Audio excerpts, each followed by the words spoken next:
फातिमा की रानी माँ, प्रभु यीशु की माँ, आसरा तू ही है माँ।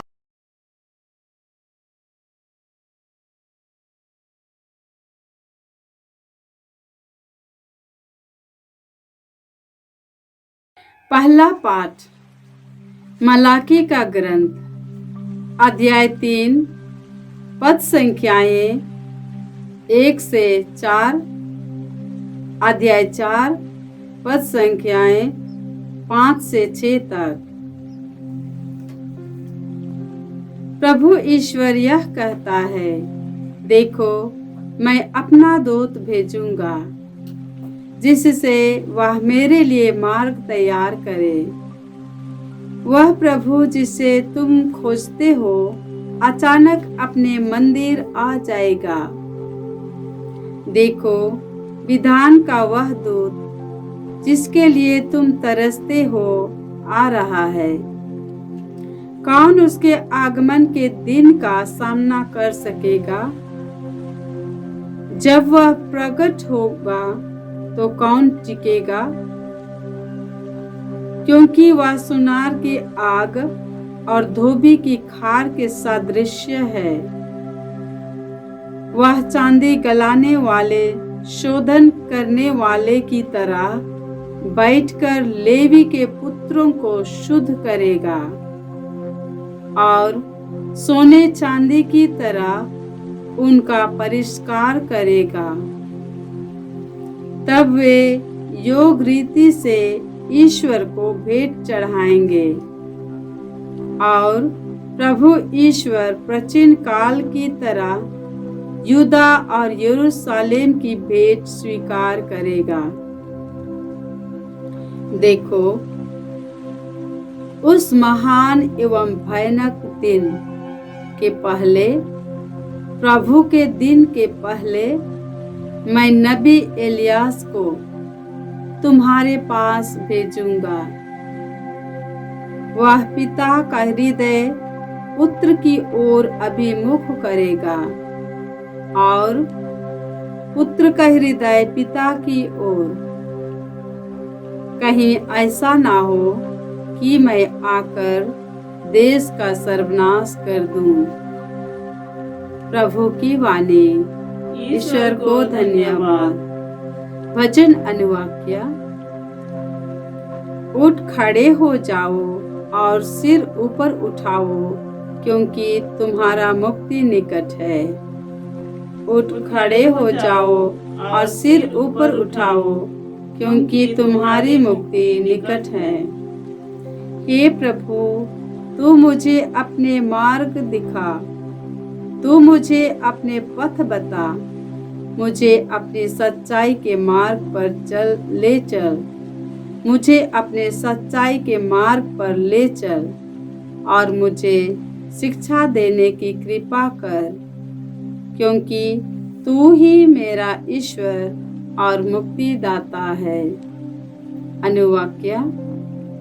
उठ खड़े हो जाओ और सिर ऊपर उठाओ, क्योंकि तुम्हारी मुक्ति निकट है। उठ खड़े हो जाओ और सिर ऊपर उठाओ, क्योंकि तुम्हारी मुक्ति निकट है। प्रभु भला और न्यायी है। वह पापियों को मार्ग पर लाता है, वह दीनों को सन्मार्ग पर ले चलता और पददलितों को अपना मार्ग बताता है। अनुवाक्य।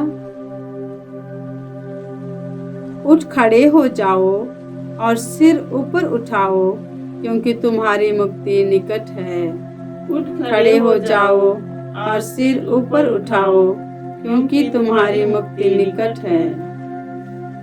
प्रभु के विधान और नियमों पर चलने वाले जानते हैं कि उसके मार्ग प्रेम और सच्चाई है। प्रभु पर श्रद्धा रखने वाले उसके कृपा पात्र हैं और उसके विधान का रहस्य जानते हैं। अनुवाक्य। उठ खड़े हो जाओ और सिर ऊपर उठाओ, क्योंकि तुम्हारी मुक्ति निकट है। उठ खड़े हो जाओ और सिर ऊपर उठाओ, क्योंकि तुम्हारी मुक्ति निकट है। जय घोष। हालेलुया। तू सभी राजाओं का राजा और कलीसिया का कोने का पत्थर है। तूने धरती की मिट्टी से मनुष्य को बनाया, आकर उससे बचाने की कृपा कर। हालेलुया। प्रभु आप लोगों के साथ हो और आपकी आत्मा के साथ। संत लूकस के अनुसार पवित्र सुसमाचार, हे प्रभु तेरी महिमा हो। अध्याय 1 और संख्याएं 57 से 66 तक। एलिजाबेथ के प्रसव का समय पूरा हो गया और उसने एक पुत्र को जन्म दिया। उसके पड़ोसियों और संबंधियों ने सुना कि प्रभु ने उस पर इतनी बड़ी दया की है और उन्होंने उसके साथ आनंद मनाया। 8वें दिन वे बच्चे का खतना करने आए।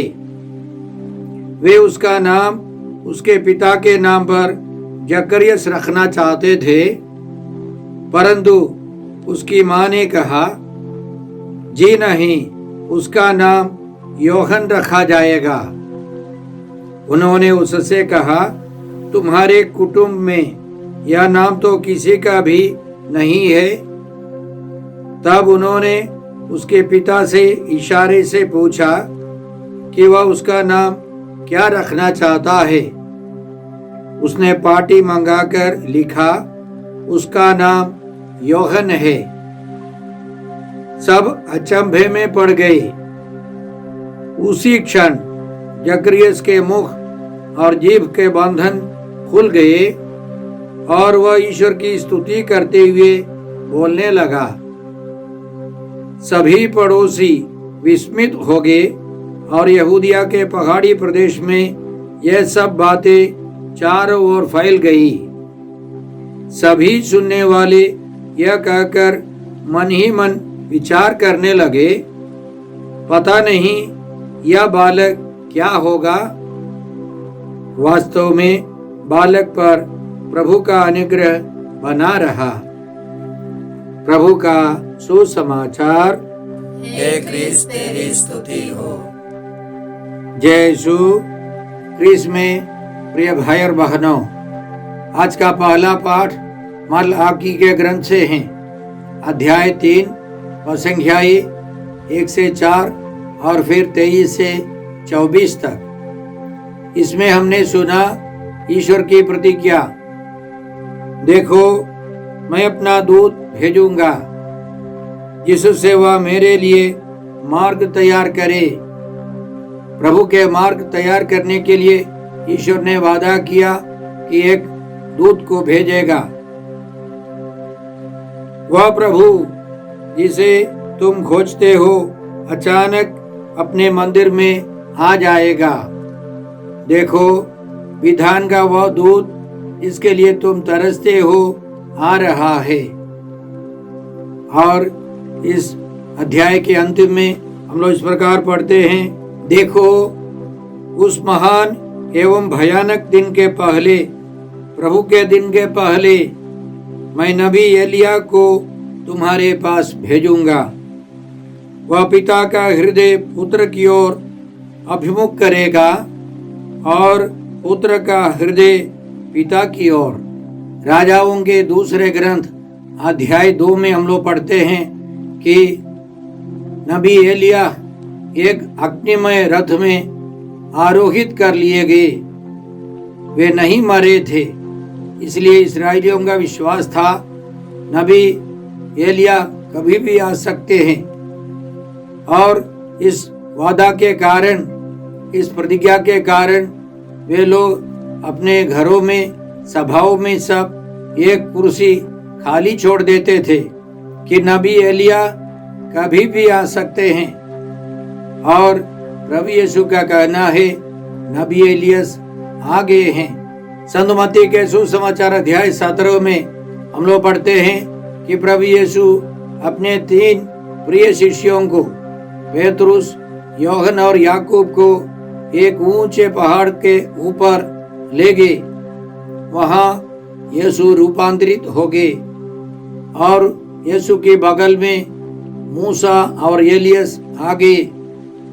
संत लूकस कहते हैं वे यरूशलेम में होने वाली मृत्यु के बारे में, यीशु की मृत्यु के बारे में चर्चा कर रहे थे। और कुछ देर के बाद प्रभु यीशु अकेले रह गए। उस पहाड़ से उतरते समय शिष्यों ने यीशु से पूछा, शास्त्री यह क्यों कहते हैं कि पहले एलियस को आना है? यीशु ने उत्तर दिया, एलियस अवश्य सब कुछ ठीक करने आएगा, परंतु मैं तुम लोगों से कहता हूं एलियस आ चुका है। उन्होंने उसे नहीं पहचाना और उसके साथ मनमाना व्यवहार किया। उसी तरह मानव पुत्र भी उनके हाथों दुख उठाएगा। तब वे समझ गए कि यीशु यूहन्ना बपतिस्ता के विषय में कह रहे हैं। प्रभु यीशु के अनुसार वह एलियस यूहन्ना बपतिस्ता हैं। इसलिए हम पिता ईश्वर को धन्यवाद देते हैं कि उन्होंने अपनी प्रतिज्ञा को पूरा किया है। प्रभु यीशु के रास्ते को तैयार करने के लिए, मार्ग को तैयार करने के लिए यूहन्ना बपतिस्ता को भेजा है। ईश्वर की इस महान मुक्ति योजना के लिए हम धन्यवाद देते हैं। आज के सुसमाचार में हमने सुना कि प्रभु यीशु के अग्रदूत संत यूहन्ना के जन्म और उसके बाद अनेक चमत्कार।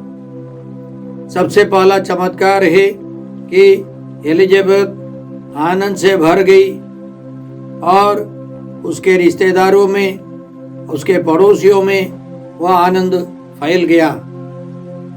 हम लोग इस प्रकार पढ़ते हैं, उसके पड़ोसियों और संबंधियों ने सुना कि प्रभु ने उस पर इतनी बड़ी दया की है और उन्होंने उसके साथ आनंद मनाया। एलिजाबेथ को मालूम था कि यह ईश्वर की बड़ी दया है, कृपा है, करुणा है। जब उसने पहचान लिया कि वह गर्भवती है, इसके पहले उसने घोषणा की, यह प्रभु का वरदान है, यह प्रभु का वरदान है। उसने समाज में मेरा कलंक दूर करने की कृपा की है। इसी तरह वह अपने गर्भस्थ बच्चे को छिपा कर रखा। गर्भावस्था के बारे में किसी को मालूम नहीं था। वह अपने आप प्रभु को धन्यवाद देती रही, प्रभु की स्तुति करती रही। उसको मालूम था यह ईश्वर की बड़ी करुणा है। ईश्वर की करुणा, ईश्वर की कृपा पर आश्रित जीवन बिताने वाले के जीवन में आनंद ही आनंद होगा। ऐसे व्यक्ति के जीवन का केंद्र बिंदु ईश्वर है। इसलिए एलिजाबेथ आनंद से भर गई और वह आनंद उसके रिश्तेदारों में, पड़ोसियों में सब फैल गया। वे सब आनंद मनाने लगे। यही ईश्वर चाहता है। ईश्वर चाहता है कि हम आनंद का जीवन बिताए। प्रभु यीशु ने अपने शिष्यों को बताया और हम सबों के लिए, मैंने तुम लोगों से यह इसलिए कहा कि तुम मेरे आनंद के भागी बनो और तुम्हारा आनंद परिपूर्ण हो। हम निराशा, दुख का जीवन नहीं बिताए। इसलिए संत पौलुस फिलिपियों के नाम पत्र अध्याय 4 में इसी तरह लिखते हैं, आप लोग प्रभु में हर समय प्रसन्न रहें। मैं फिर कहता हूँ, प्रसन्न रहें। सब लोग आपकी सौम्यता जान जाए, प्रभु निकट है। किसी बात की चिंता ना करे, हर जरूरत में प्रार्थना करे और विनय तथा धन्यवाद के साथ ईश्वर के सामने अपने निवेदन प्रस्तुत करे। यदि हमारे जीवन में कोई आनंद नहीं है, शांति नहीं है, प्रेम नहीं है, तो हमारे जीवन से क्या फायदा है? ईश्वर चाहता है कि हम आनंदमय जीवन बिताए और यह आनंद सभी लोगों में फैल जाए। इसी तरह ईश्वर के राज्य का विस्तार होगा। आगे हम पढ़ते हैं कि 8वें दिन वे सब यूहन्ना के पड़ोसी सब खतना कराने के लिए आए और खतना के दिन वे लोग बालक को नाम देते हैं और वे उस बालक को जकरियस नाम देना चाहते थे। जकरियस नाम लेने पर उसको पुरोहित का काम करना पड़ेगा। यही परंपरा थी। पिता के पेशे के अनुसार पुत्र को काम करना है। यहाँ ईश्वर ने पहले ही उस बच्चे का नाम दिया था यूहन्ना। यूहन्ना नाम का मतलब है ईश्वर ने कृपा की है और यूहन्ना को कृपा के आधार पर जीवन बिताना होगा और इसलिए जकरियस ने भी पाटी मंगा कर लिखा उसका नाम यूहन्ना होगा। देखिए, एक परिवार में रिश्तेदारों के बीच में कुछ मतभेद हो गया, लेकिन एलिजाबेथ वह अडिग रही। उन दिनों यहूदी परिवारों में नाम देना पिता का काम था, पिता का कर्तव्य था। अब यहाँ एलिजाबेथ जबरदस्ती कहती है कि उसका नाम यूहन्ना है, जकरियस नाम नहीं रखना है। और इस तरह जकरियस और एलिजाबेथ हमें यह सिखाते हैं कि हमें ईश्वर की इच्छा पूरी करनी है।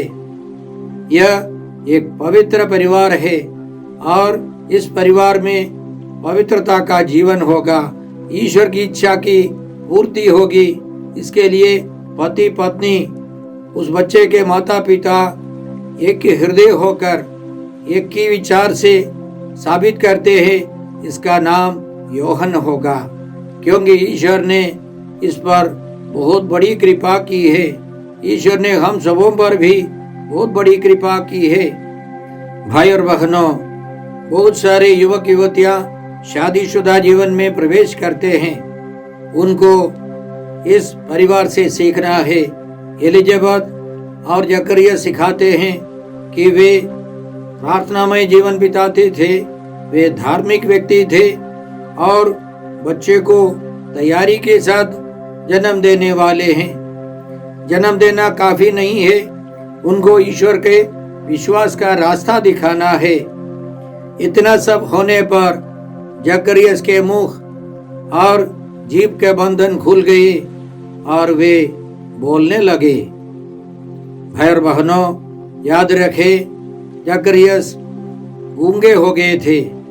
ये सब देखकर उनके रिश्तेदार और उनके पड़ोसी सब विस्मित हो गए, आश्चर्यचकित हो गए और वे लोग आपस में कहने लगे कि यह बच्चा क्या होगा। इस प्रकार आज के सुसमाचार के अंतिम में हमने यह पढ़ा, इस प्रकार बालक पर ईश्वर का अनुग्रह बना रहा, वह कृपा से भरता गया। क्रिस्त में प्रिय भाई और बहनों, आज के सुसमाचार के द्वारा हम क्या सीखते हैं? सबसे पहले हमारे जीवन का केंद्र बिंदु ईश्वर है। हम प्रभु के लिए जीवन बिताए और हमको हमेशा प्रभु के साथ रहना है। हम यह स्वीकार करें सब कुछ ईश्वर की देन है। याद रखें, इस्याह नबी के द्वारा ईश्वर कहता है, अध्याय 66 और संज्ञा 2 में, मैंने अपने हाथों से सब कुछ बनाया है, सब कुछ मेरा ही है। इसका मतलब हमारा कुछ भी नहीं है। हम ईश्वर से सब कुछ पाते हैं। सब कुछ ईश्वर की करुणा से, दया से, कृपा से हमको मिलते हैं। इसलिए हम ईश्वर को निरंतर धन्यवाद दें, उनकी स्तुति करें, उनकी आराधना करें, तब हम लोग आनंद से भर जाएंगे और हमारा आनंद हमसे हमारे रिश्तेदारों में फैल जाएगा और फिर पड़ोसियों, इलाके में और सारे विश्व में हमारा आनंद फैलता जाएगा, फैलना चाहिए। साथ साथ खार परिवार के सदस्य जकरियस, एलिजाबेथ और योहन के समान रहें। वे ईश्वर की कृपा से आगे बढ़ते जाए। हर परिवार इस पवित्र परिवार के समान बने, हमारा रिश्ता बढ़ता जाए। आइए हम प्रार्थना करते हैं। हे अब्बा पिता, हे प्रभु यीशु, हे पवित्र आत्मा ईश्वर, आज के सारे पवित्र वचनों के लिए हम तुझे धन्यवाद देते हैं और तुझसे प्रार्थना करते हैं कि हम अपने जीवन में तेरी अनंत करुणा पहुँचाने, तेरी कृपा को पहुँचाने और उसके अनुसार हम तेरी आराधना करते हुए आनंदमय जीवन बिता सके और यह आनंद सारे देश में, सारे विश्व में फैल जाए। हम यह प्रार्थना करते हैं प्रभु क्रिस्त के द्वारा। हमारे प्रभु यीशु क्रिस्त की कृपा, ईश्वर का प्रेम और पवित्र आत्मा का साहचर्य आप सबों को प्राप्त हो। आमीन।